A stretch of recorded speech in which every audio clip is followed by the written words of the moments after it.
NRC নিয়ে জটিলতা বাড়ছে অসম বাংলা সীমান্তের কোচবিহার জেলায়। এবার এনআরসির নোটিশ পেলেন মাথাভাঙার নিশিকান্ত দাস।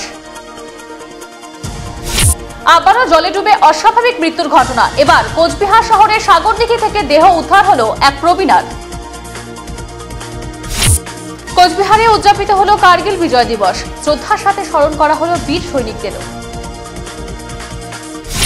নজরুল চিন্তাকে আরো বেশি প্রসারিত করতে ছায়ানটের উদ্যোগে হলো আলোচনা সভা।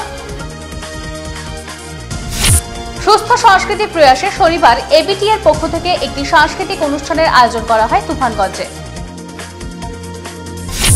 দুটি পুলিশ ব্যারাকের উদ্বোধন হলো তুফানগঞ্জে। এই উপলক্ষে হলো নানান কর্মসূচি।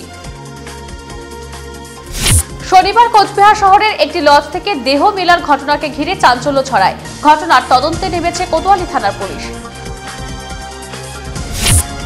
পানীয় জলের দাবিতে এবার আধিকারিকদের ঘিরে ধরলেন গ্রামবাসীরা। উত্তাল পরিস্থিতি এলাকায়।